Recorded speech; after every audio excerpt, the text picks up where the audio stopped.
Hello team, welcome back. In the previous lecture, we have discussed about the Docker CLI. Today we are going to discuss how we can SSH in a running container, right? So we will see what is the requirement of SSH the running containers and what else we can do after SSH the running containers. So let's start with. So today we are going to discuss how we can go inside the containers and modify something if it is required.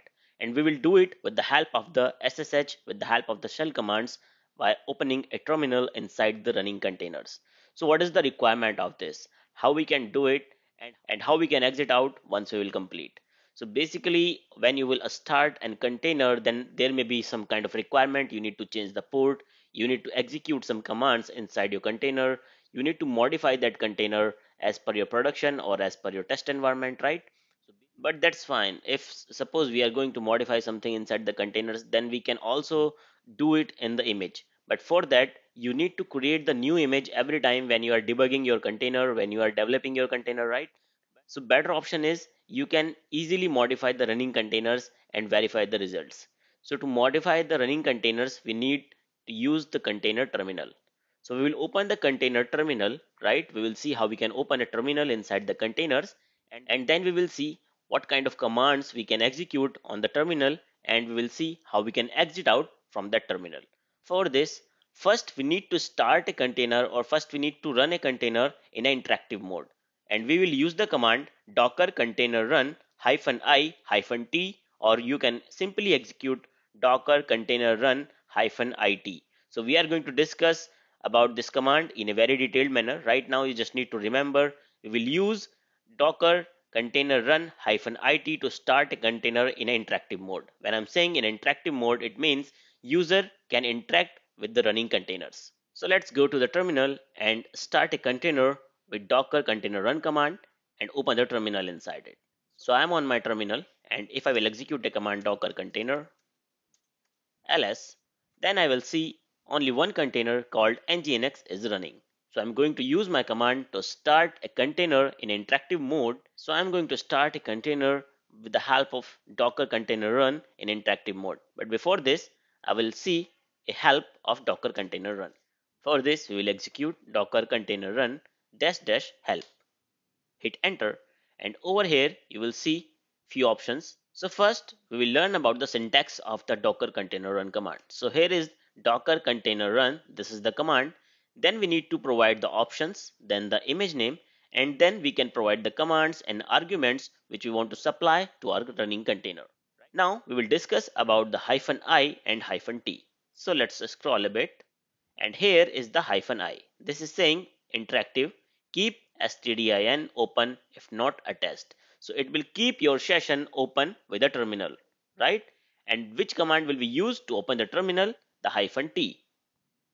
See, -t is used for -tty. This will allocate a pseudo terminal to your session, right? So now we will open up, or we will start a nginx container in interactive mode. For this, I will execute a command docker container run. Then I need to provide the options. So I will provide -it to open the interactive terminal. Then I will provide the name of my container. I will name it web proxy. Then the image name. And after this, I need to supply the commands. So suppose I want to open a bash in my container. The container is nginx. So I will supply bash over here. Hit enter. So you can see the ID and the user is being changed. Earlier I was on this particular machine, right? Now it is returning you the current container ID. You are right now inside your container. If you will execute a command ls-a, then you can see these are the files which is present inside your container. This is the docker environment, bin, boot, dev, etc, lib, lib64, media, mnt, op.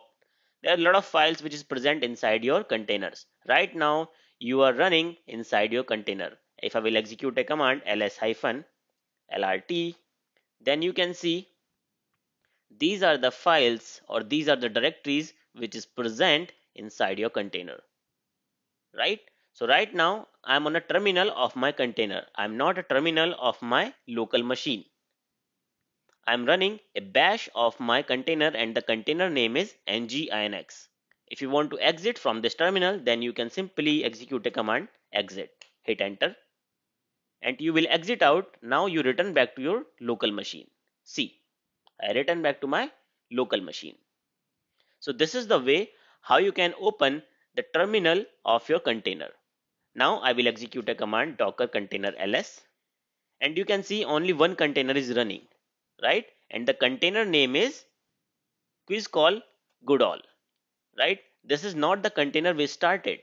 We started the web proxy. If I will execute a command docker container ls-a, now you can see with the help of command docker container ls-a, I am getting all the containers which are being executed on this machine. So this is the container web proxy. We provided this particular name to my container, and this is exited as soon as we entered the command exit. So using this way, you can just start your container and modify something inside your container, right? But as soon as you will press the exit command, it will stop your container. You can also see there's a difference inside the commands. This is the default command which will be execute once the nginx start by default without any command. But we started our nginx with the command bash, so we are getting bash over here, right? So this is the way how you can modify the containers, how you can go inside the running container. So today we have discussed how we can start a container and modify it. In the coming lecture we will see how we can modify already running containers. So thank you guys.